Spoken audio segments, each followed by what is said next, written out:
దేవునికి మహిమ కలుగును గాక. ప్రభునందు ప్రియులారా, ప్రభు పేరట మీ అందరికీ మరణాత.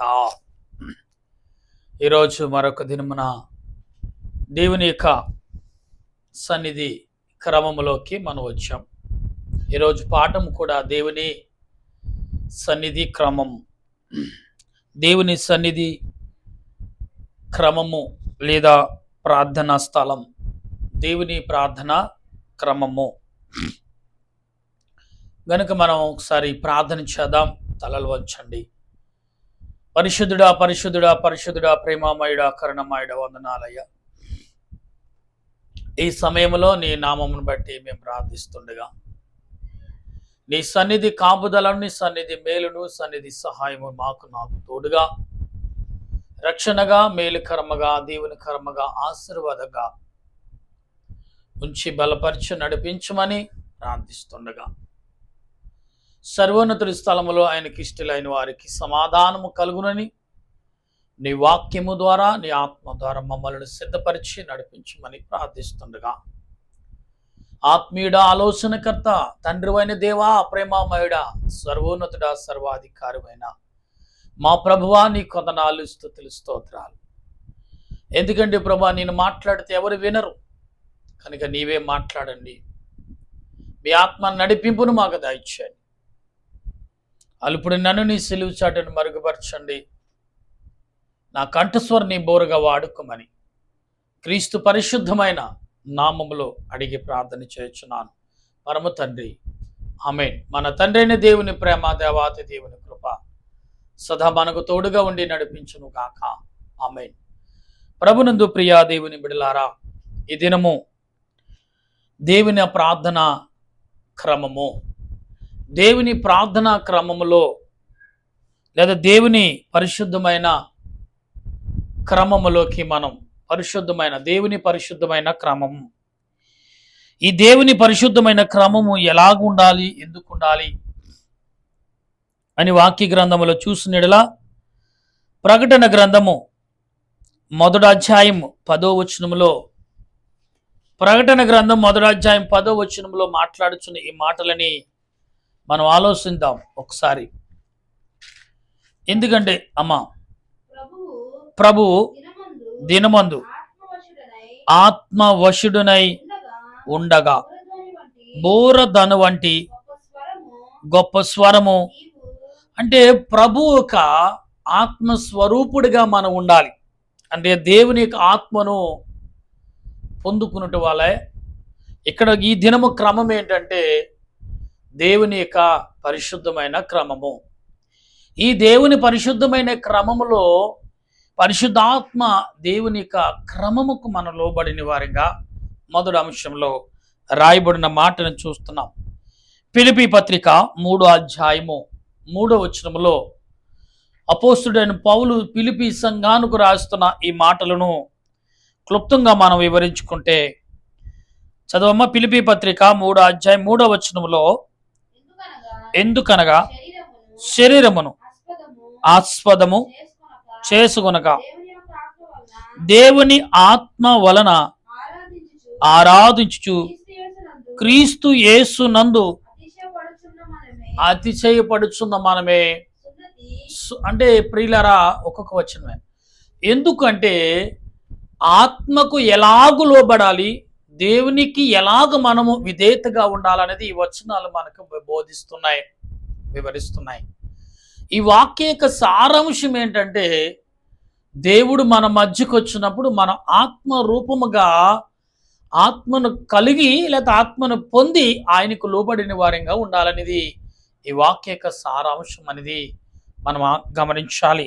మొదటి సమూయేలు గ్రంథము 3వ అధ్యాయం, మొదటి సమూయేలు గ్రంథం 3వ అధ్యాయము 10వ వచనములో ఒక్కసారి ఆత్మస్వరూపుడుగా దేవుడు మన మధ్యకు వచ్చుచున్నప్పుడు ఆయన ఎలాగూ మనం ఆస్వాదించాలి, ఎలాగూ లోబర్చుకోవాలి, ఎందుకు లోబర్చుకోవాలి, దేని కొరకు లోబర్చుకోవాలి, లోబర్చుకుంటే ఏమొస్తుంది, ఏమి కలుగుతుందంటే, తర్వాత యెహోవా ప్రత్యక్షమై నిలిచి ఆ రీతిగా సమూయేలు అంటే దేవుడు ప్రత్యక్షమై సమూయేలు పిలిచినప్పుడు దేవుడు నీకు ప్రత్యక్షం అవ్వాలంటే నువ్వు మొదట ఆయనకు లోబడాలి. సమూయేలును, చిన్న బాలుడైన సమూయేలును సమూయేలు సమూయేలు అని పిలిచినప్పుడు గురువు గారి దగ్గరికి వెళ్తే గురుగారు అన్నారు, గమనించి, ఓహో ఇతడు దేవుని చేత ఏర్పరచబడిన వాడు, పసిబాలుడైనా దేవుడు ఏర్పాటుకు పిలువబడుతున్నాడు. అప్పుడుకు దేవుడు కనపడట తరువు. కానీ సమూయేలుతో దేవుడు మాట్లాడుతుంటే భక్తుడైన ఏలియా అంటే మోషే ఎంత ఆత్మీయతను దేవుని ఎడల కలగలిగి ఉన్నాడంటే ఇది మౌనం పాటించినట్లు కనబడుతుంది. ప్రియులరా, ఈనాడు ప్రతి వారి యొక్క యవన బిడ్డలకు, యవన కుమార్తెలకు చెప్పవలసిన మాటలు ఏంటంటే, దేవునికి ప్రత్యక్షత నువ్వు చూపించు. ఎలా చూపించాలండి ప్రత్యక్ష అంటే? ప్రార్థన చేయి, దేవుడే నీకు కనపడతాడు, ఆయనే నిన్ను కనపరుచుకుంటాడు. అప్పుడు నీకు నువ్వుగా మానవ యొక్క నువ్వు కొత్తగా కనపరుచుకునేది ఏముండదు. ఎందుకంటే దేవుని యొక్క సన్నిధిలో నుండి, పరలోకం నుండి భూలోకమునకు మానవ రూపంలో నువ్వు వచ్చి ఉన్నావు. తిరిగి వెళ్ళటానికి మానవ దేహమును నువ్వు అలంకరించుకుని ఈ దేహమును పరలోకంలో చేరాలి, దేవునికి ప్రత్యక్షపరచబడాలంటే అప్పుడు నీవు ప్రత్యేకంగా నడవాలనేది నువ్వు అనుకోవచ్చు. కానీ ఇక్కడ దేవుడు మనుషులందరూ ప్రత్యేకంగా చూడట్లా, అందరూ సమానులే. కానీ ప్రత్యక్షపరచుకోండి, మీకుగా మీలో ప్రత్యక్షపరచుకునే ఆత్మ నా ఆత్మ మీలో ఉంది. అంటే దేవుని ఆత్మ మనలో ఉండటం వల్ల మనం ఆయన అవలేలుగా సలస్సులుగా ప్రభువాని పిలవగలం, ప్రభువాని చూడగలం. అంటే ఆత్మనేత్రములతో మనం చూడవచ్చు, ఆత్మనేత్రములతో ప్రభు వైపు ధరికి వెళ్ళొచ్చు మనం. అది కూడా మనం చేయలేని వారంగా ఉంటే దేవునికి ఎంత అవమానకరం ఒకసారి గమనించండి. కనుక మనం ఆలోచన కలిగి ఉంటే మొదటి దినవృత్తాంతాల గ్రంథములోని పత్రిక మొదటి దినవృత్తాంతములు 28వ అధ్యాయము మనం 19వ వచనం చదువుతున్నప్పుడు, మొదటి దినవృత్తాంతములు 19వ అధ్యాయము మనం 28, 19వ వచనం మనం చదువుతున్నప్పుడు దేవుడు మాట్లాడుచున్న మాటని మనం గమనిద్దాం. ఇవన్నీ అప్పగించి యెహోవా హస్తము నా మీదకు వచ్చి, అమ్మా ఈ మచ్చలు మీ మధ్యన పని అంతయు అంటే రాతలుగా దేవునికి ఆత్మ అతడికి నేర్పింది. ఎందుకు నేర్పింది? దేవుడు అతడును ప్రత్యేకపరిచాడు. అందరూ ప్రత్యేకపడతారు, కానీ కొందరు బహుగా ప్రత్యేకపడతారు. అంటే దేవుని ఆత్మను పొందవలిగిన వారై. అపోస్తుల కార్యం 9వ అధ్యాయం 3వ వచనంలో అపోస్తుడైన పౌలు మాట్లాడుచున్న ఈ మాటల్ని అతడు ప్రయాణము చేయొచ్చు దమస్కు దగ్గరకు వచ్చినప్పుడు అకస్మాత్తుగా ఆకాశము నుండి ఒక వెలుగు, దేవుని వెలుగు ప్రకాశించినప్పుడు శౌలు పడిపోయాడు. పౌలుగా మారక ముందు క్రియ జరిగింది. అంటే ఒక అన్యుడిగా దేవుడు అంటే తెలియనప్పుడే అతడు దేవుని యొక్క ప్రత్యక్షణ పొందగలుగుతున్నాడు. నువ్వు దేవుని తండ్రి తల్లి గర్భములో నియమించక ముందే నువ్వు ప్రత్యక్షపరచబడ్డావు. అది పరలోకంలో నియమించబడ్డావు. తర్వాతే తల్లి గర్భంలోకి ప్రవేశించావు. ఎలాగంటే భార్య భర్త లేక నీ తల్లిదండ్రుల లేక కలయిక ద్వారా నువ్వు ప్రత్యేకపరచబడ్డావు. ఆ ప్రత్యేకత పరిశుద్ధాత్మ దేవుడు నీకు ఇచ్చిన గొప్ప ప్రత్యక్షత. పరిశుద్ధాత్మ దేవుడు మనకిచ్చిన ప్రత్యక్షతను మనం ఏమనుకుంటున్నామంటే మన ఇష్టమైన జీవితంకు మనం అలవాటు పడుతున్నాం. దేవుడు అంటున్నాడు ప్రత్యేకత అనేది చాలా ప్రాముఖ్యమైనది. దేవుడు పరిశుద్ధమైన దేవదేవుని యొక్క ప్రత్యక్షత మనం కలిగి ఉండాలి. అందుకే దేవుని యొక్క ప్రత్యక్షత మన అంశం, దేవుని యొక్క ప్రత్యక్షత అనే మాటలో మనకు ప్రత్యక్షపరచుకోవాలంటే కొన్ని విషయాలు మనకు అవసరం. ఇవి కొత్తగా మీరేమి ఎక్కడికో వెళ్ళి నేర్చుకోక్కర్లేదు. దేవుడే మీ అంతరాత్మ ద్వారా మీకు నేర్పనై ఉన్నాడు. 2 నిమిషాలు మీరు మౌనంగా ఉండి ఆలోచన కలిగి ఉంటే ఆటోమేటిక్గా మీలోకి అవి ఉప్పొంగుతూ ఉంటాయి. నేనున్నానని తలుపు తట్టునట్టుగా నీ హృదయాన్ని తట్టుతాయి. దానివల్ల నువ్వు జ్ఞానాన్ని ఇవాళ పురుషోత్తం చౌదరి గారు, ముందుమూరి దేవదాసయ్య గారు, ఎందరో గాయకులు వారి వారి పాటలను పాడినప్పుడు, రాసినప్పుడు చూస్తే వారి యొక్క హృదయాలను వారి యొక్క దేవునికి సమర్పణించుకున్నప్పుడే హృదయము తట్టిన విధములో వారి దేవుని పాటల రూపంలో దావీదు వలె ఎంతగా వర్ణించారు అనేది మనం చూస్తూ ఉంటే, పురుషోత్తం చౌదరి గారు తన కుటుంబాన్ని దూరబైచినా కానీ దేవునిని విడిచిపెట్టలా.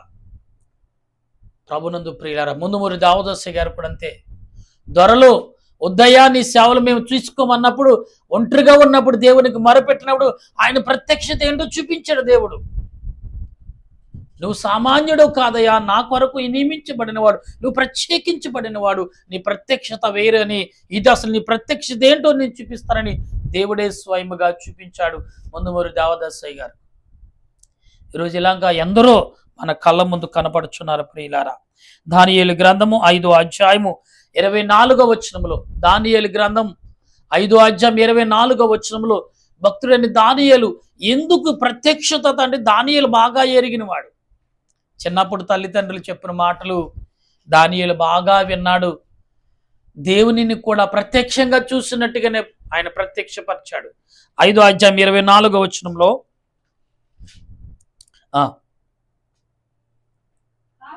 కావున ఆయన అమ్మా ఎదుట నుండి ఈ అరచేయి వచ్చి ఈ రాతను రాసిన శాసన మీదనగా మెనే టేకెల్ ఉపార్సిల్. అంటే మెనేకు టెక్కల్ అంటే దేవుని యొక్క ప్రత్యక్షతను, దేవుని యొక్క మహిమను తానే స్వయముగా రాసి ప్రత్యేకపరచుకున్నాడు. అక్కడ మనుషులు ఎలాగున్నారు? మహామూర్ఖులు. దేవుని వస్తువేదో దేవుని వస్తువు కాదో వారు ఏమీ లేకుండా అన్ని సమానంగా చేసేసి విచ్చలవేడిగా జీవిస్తున్న వారికి దేవుని యొక్క ప్రత్యక్షత చూపించాడు అక్కడ. ఎస్, దేవుని ప్రత్యక్షత చూసి నువ్వు తట్టుకుని శక్తి కలుగున్న కుమార్తె కుమారుడా, ఒకసారి ఆలోచిద్దాం. దేవుని ప్రత్యక్షత నువ్వు కలిగి నువ్వు జీవిస్తే దాని ప్రభావం ఏంటి ఒకసారి మనం గ్రహిస్తే మరొక వచనం చదువుని ముగించుకుందాం ప్రియులారా. యోహాను సువార్త 8వ అధ్యాయము 6వ వచనంలో చదువుతున్నప్పుడు దేవుని యొక్క ప్రత్యక్షత భక్తుడైన యోహాను గారు ఏ రకంగా మనకు చూపిస్తున్నాడు అని ఈ క్లుప్తముగా ఈ కొన్ని మాటలు. ఆయన మీద నేరము మోపవలనని ఆయనను శోధించుచు ఇలాగునడిగిరి. అయితే యేసు వంగి నేల మీద వేళ్ళతో ఏమో రాయిచుండెను. చదువమ్మా. ఎందుకంటే ఏదో రాయిచుండేను అనే మాటను మనం వింటున్నాం. ఎందుకు రాస్తున్నాడు ఆయన? నీ జీవితాన్ని ప్రత్యక్షపరుస్తున్నాడు. అంటే ఆయన ప్రత్యక్షత పక్కన పెట్టి అసలే నీ రూపం ఏంటో చూపిస్తున్నాడు. నీ భవిష్యత్తు ఏంటో, నీ ప్రయాణం ఏంటో, నీ ప్రత్యక్షత ఎలాగుంది భూలోకంలో నువ్వు జీవించే జీవితం ఏంటో నీకు చూపిస్తుంటే అవాక్ అవుతున్నారు మనుషులు, మత్తు చెదిరిపోతున్నారు. ఆపేయమ్మ ఒకసారి, ఆపే. దేవుని యొక్క ప్రత్యక్షత మనం కలిగి జీవించాలంటే ప్రియులారా, ఖచ్చితంగా ఆత్మ సంబంధమైన ప్రత్యక్షత మనం కలిగి ఉండాలి. ఇక్కడ దేవుని యొక్క ప్రత్యక్షత ఎలాంటిదో మరొకసారి చదువమ్మా. యోహాను సువార్త 8వ అధ్యాయం. అంటే ఆయన మీద నేరము మోపబడి ఉన్నదని మోపటానికి అందరూ వచ్చారు, కానీ ఆ స్త్రీ మీద నేరం మోపడానికి, ఆయన మీదకు నేరం మోపటానికి అనుకున్నారు. మహాఘోరమైన నేరస్తులు ఎక్కడున్నారు? ఆ చుట్టుపక్కలందరూ ఉన్నారు. నేరము చేయని వారు ఒకడే.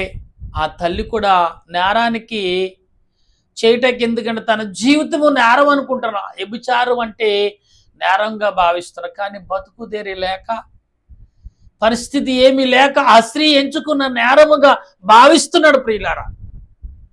ఆ నేరము చేయటకు, ఆ పాపముని చేయటకు పురుషుడు సహకరిస్తే ఆ స్త్రీను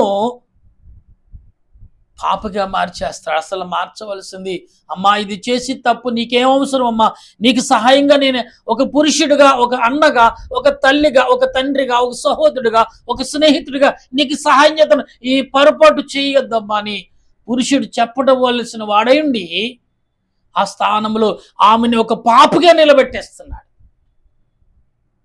దేవుడే స్వయముగా వచ్చి, ఈ మాట చాలా మంది చెప్పట్లేదు ప్రియులారా. నా బాధ ఒకటే, ఎందుకంటే ఒక స్త్రీ తన జీవితాన్ని పాపంగా మార్చుకుంటుందని ఏ స్త్రీ మార్చుకోదండి. తన భవిష్యత్తులో ఎటువంటి అన్ని దారులు మూసుకున్నప్పుడే ఆ స్త్రీ ఆ స్థితికి జారినప్పుడు, అప్పుడు నువ్వు గమనిస్తే నిజంగా పురుషుడిగా, నువ్వు ఒక అన్నగా, ఒక తమ్ముడుగా, ఒక అక్కగా, ఒక చెల్లిగా, లేకపోతే ఒక స్నేహితుడిగా, ఒక సహోదరుడిగా ప్రేమించేవాడిగా నువ్వెందుకు మారలేకపోతున్నావు? ఒక పాపగా నువ్వు చిత్రీకరించడానికి సిద్ధపడుతున్నావు తప్ప, అయ్యో ఈమెని పాపగా చేయకూడదు, పరిశుద్ధంగా ఈమెను చేయాలి. అమ్మా, ఈ తప్పమ్మా, నువ్వు దీన్ని చేయటం వల్ల నీ కడుపు నిండదు, కానీ నష్టపోతున్నావు. దేవునికిని ప్రపంచానికి ఒక పాపగా కనపడతావు. దేవుడెప్పుడు నేను పాపగా చూడడు అనే మాటను యేసు ప్రభు ఆ తల్లిని చూసి ఏదో వేలుతో రాయిచున్నప్పుడు, ఏదో రాయట్లేదు, వారి పాప క్రియలను, వారి దుర్మార్గతనను రాళ్ళెత్తి ఈ పాపమును కప్పిపుచ్చేయాలి, నాశనం చేయాలనుకుంటున్నారు. కానీ పాపమును బయటికి లేకుండా రాళ్లతో కప్పాలని చూస్తున్నారు వాళ్ళు. గమనించడం సహోదరులారా, ఈ వాక్యం ఒక్కరైనా చాలు. ఎందుకంటే దేవుని యొక్క సన్నిధిలో దేవుడు నీతో మాట్లాడుచున్నాడు. ప్రత్యక్షపరచుపడటం, దేవుని సన్నిధిలో నిన్ను ప్రత్యేకపరుచుకుంటున్నావు అంతే తప్ప నీ జీవితానికి దేవునికి ప్రత్యేకంగా కనపడుతుందో లేదో చూడట్లేదు. నా ప్రార్థన, నా ప్రార్థన, నా ప్రార్థన, కానీ ప్రార్థన అనేది ప్రత్యేకంగా నీలో ఉంటుందా? ఉంది. ప్రార్థన ప్రత్యేకంగా పరచబడిందే ప్రార్థన. ప్రార్థన అంటే దాని అంశం ఏంటి? బంగారము భూమిలోంచి వస్తుంది, కానీ అది బంగారంగా రంగు దాల్చినప్పుడు దాన్ని చాలా ప్రత్యేకంగా చూస్తావు. నీ కాళ్ళతో తొక్కుపడుతుంది, నీ కాళ్ళతో నలగొట్టబడుతుంది. ఆ బంగారం రంగు మార్చుకుని అది రంగు వేయబడినప్పుడు, మంచిగా మెరిచినప్పుడు దానికి ప్రత్యేకత ఇస్తున్నావు, లాకర్లో పెడతావు దాన్ని అట్టుకెళ్ళి. దానికంటే విలువైన ప్రత్యక్ష పరిశుద్ధాత్మ దేవుడు నీలో ఆత్మ రూపంలో నివసించుచున్నప్పుడు నీ స్థితి ఏమైపోతుందో ఒకసారి ఆలోచించు.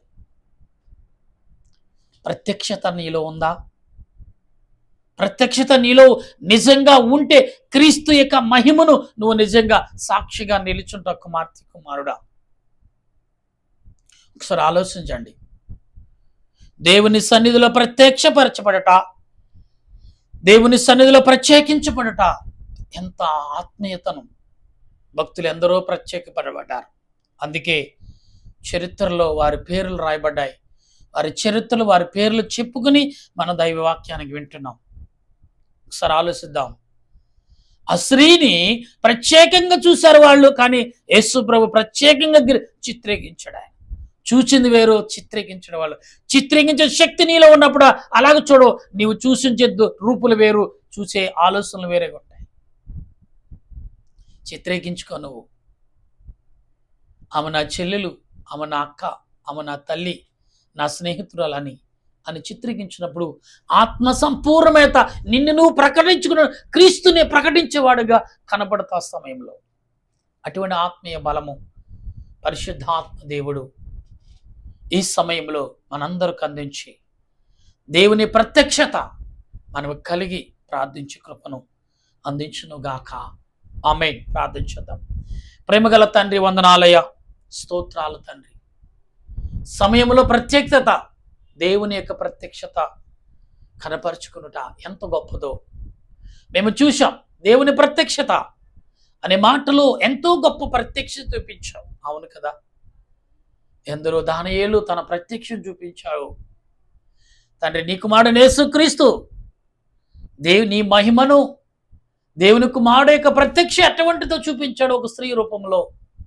అవును కదా దేవా, నీ సన్నిధి మేము ఎదుట ఈ వాక్య సారాంశం ఏమనగా, ప్రభువా, నన్ను నేను ప్రత్యేకపరచుకున్న దేవుని ఆత్మ నాలో ఉన్నది అని, అది ఉన్నాదని గ్రహించాలి. నేను గ్రహించి చూసి ఉన్నాను కాబట్టి నేను ఈ రోజున ప్రార్థించగలుగుతున్నాను. ఆరోగ్యంగా, నా ఆరోగ్యమైన దేవుని ప్రత్యక్ష, నా తెలివే నా దేవునికి ప్రత్యక్షత, నా పనులే, నా ఉద్యోగమే, నా ప్రయాణమే సజీవంగా ఆయన సన్నిధిలో చేరటమే ఒక ప్రత్యేకత అనేది. అదే ప్రత్యేకత దేవా, ఈ దినమంతా నన్ను కాపాడేందుకు ప్రత్యేకంగా వందనాలు ప్రభా. ప్రత్యేకంగా నా పనిలో, నా ఉద్యోగంలో, నా చేతి పనులు, నా వ్యాపారంలో, నా ప్రయాణంలో, నా ఆలోచనలు, నా బిడ్డలో నన్ను కాపాడి నీ రెక్కల నీడలో మరొక్క సమయంలో చేర్చి నిన్ను స్తుతించే భాగ్యం నాకు ఇచ్చినందుకు ఇంతకంటే ప్రత్యేకత ఎవరివ్వగలరు ప్రభా అని దేవానికి స్తోత్రాలని ప్రతి వారు చెల్లించగల మనసును నా దేశ ప్రజలకు, నా దేశ నాయకులకు, నా దేశ ప్రజలకు, నా దేశ ప్రజలందరికను పేరు పేరిన చిన్నవారు, వృద్ధులు, కన్నీటితో, వేదనతో, బాధలతో, బలహీనతలతో, కన్నీటితో దేవా నా మొర ఆలకించము, నా ప్రత్యక్షతను నేను కనపరుచుకునే భాగ్యము నాకు ఈ ప్రభు అని కోరుకున్న ప్రతి వారి పట్ల నీ ఆత్మ నడిపింపు దయచేయమని ఆత్మరూపుడు రక్షణకర్తన దేవదేవుని నామములో మరణాత ప్రార్థన సన్నిధి గురించి నిమిత్తమును ప్రభా నీ సన్నిధిలో నుండి ప్రార్థిస్తుండగా ఆయన అలుపుడైన నన్ను మరుగు చేసి నీ ప్రత్యక్షత కనపరిచి మహిమ పొందమని ప్రభు అయిన క్రీస్తు నామమున అడుగుచున్నాను మా పరమ తండ్రి, ఆమేన్. మన తండ్రి అయిన దేవుని ప్రేమ, దేవాతి దేవుని కృప, పరిశుద్ధాత్మ అన్యోన్య జీవితం ఇప్పుడు ఎల్లప్పుడు తోడుగా ఉండి యేసు క్రీస్తు యొక్క సిలువ రక్తంలో కడగబడి పవిత్రపరచును గాక. ఆమేన్, ఆమేన్, ఆమేన్. అందరికీ వందనాలు. మరణాత.